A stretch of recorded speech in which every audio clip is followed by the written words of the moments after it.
Good evening. Several years ago, probably close to 10 years ago, rough guess, I made a testimonial video about snow plowing at the tabernacle with the salt shaker that was broke. And I told the main testimony, but I didn't tell the second part of the testimony, which now that we're 10 years further into the future, I see this testimony just becoming more real. Just every year it seems to become more real. So, for those of you that didn't see the original testimony, I had no idea it was supposed to snow, had no clue that it was supposed to snow. And I got a phone call late in the evening asking if I can have the tabernacle parking lot clear for church in the morning from the snow. And I thought he was kidding, and one thing kind of led to another, and come to find out he wasn't kidding. And we really were supposed to get a bunch of snow, and it was already late at night. Well, to back up just a little bit, I had a addiction with the TV, and I was trying to get away from it at the time. I got away from it pretty well, but my prior addiction, one of the TV shows that I was addicted to was NCIS. And if any of y'all ever watched it, there's a character called Gibbs that was a Marine, and he carried a knife. And I fell in love with that knife. I was like, that is just the coolest knife ever, and I really wanted it. Problem was I couldn't afford it. So my wife, over time, was putting a little bit of money back, and to my surprise, she bought the knife for me for Christmas one year. And I was so excited about it, I said, I'm not going to carry this knife. I'm just going to put it away in the gun safe, and I'm just not going to carry it. And that kind of hurt her feelings. She's like, I went through all this. You're going to carry that knife. So, so I did. I started carrying the knife. And that night that the brother called me to go take care of the parking lot, I had the knife with me. It was in my pocket. And my wife and I traveled up to Floyd Knobs, which is where our shop was. And I can't think of the name of the road. It's off Grant Line Road for those of you that are here local. But it's a really steep road that goes up into the knobs. And as soon as it starts snowing or sleeting, they put a dump truck, snow plow on that road that just stays there 24 hours a day, just going up and down, up and down, up and down because the road gets so bad. So we go up that road, we pass the snow plow, and we go to our shop and we load up. So I put a bunch of salt bags in the bed of my truck, and then I pulled my knife out and I started opening bags and started pouring them into the salt spreader. So we got done and we left and we came home, which again was about a 20 or 30 minute drive.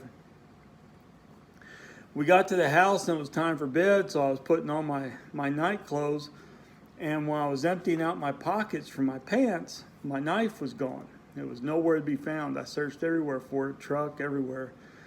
And my wife says, well, it must be at the shop. Let's go up to the shop. And I said, no, I'm not going to go up to the shop this late at night. It was like 11 o'clock at night. It was snowing pretty good.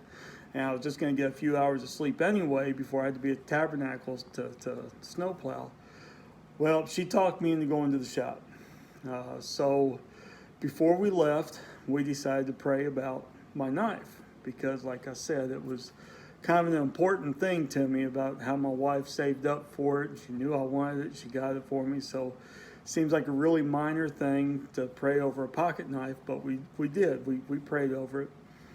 And we left the house, and we were on our way up that hill where that snow plow was going up and down, up and down, up and down. And it's snowing, and that plow was going nonstop. And some things, Brother Brown says, always tell the truth because sometimes it sounds more like fiction. But if it's the truth, it's the truth. And this one's definitely being truthful. We were going up that hill, and something caught my eye laying in the middle of the road in between the yellow lines. Now remember, the snowplow was going up and down, up and down. And so I stopped the truck to see what it was, and I got out, and there it is. So I lost it approximately an hour before that, rough guess. I have no idea how it fell off the truck. I don't know if I was using it and set it down on a tailgate or the bumper and it fell off. and I have no clue how that snowplow didn't hit it, going up and down, up and down. So anyway, that right there is within a testimony. But to continue it on, this happened, like I said, 7, 8, 9, 10 years ago. I still have the knife, obviously. I own a lawn care business here in Jeffersonville, Indiana, and I've had all kinds of employees. I've had employees from The Message. I've had employees from, the world that has worked for me. And I have all kinds of people that can testify that I've lost this knife over and over and over again over the last couple of years. And every time I lose it, I just stay calm. And I've told people over and over and over again, I said, watch this. I said, if the Lord can I tell them the testimony, I said, if the Lord can give me that knife back in the middle of a snowstorm, almost 20 to 30 minutes away from my house, He's going to give me back my knife. And over and over and over again, this knife has come up missing, and over and over again, it has just reappeared. And so many people have worked here that can testify to that. I found it one time in a 10-acre field. I was just mowing, and wham, there it was. So anyway, just another testimony. It doesn't matter how small it is. The Lord knows you. You just pray about it and commit it all to Him, and just rejoice because He loves you. Anyway, Brother Brown talked about the pocket knife, and he said, I can't remember how he said it. I should have pulled it up before I made this video. I'm sure one of y'all will know how he said it.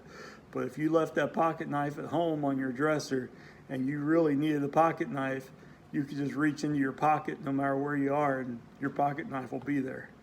So anyway, God bless y'all. I hope this encourages somebody. And it's just all the grace and mercy of the Lord. Praise the Lord.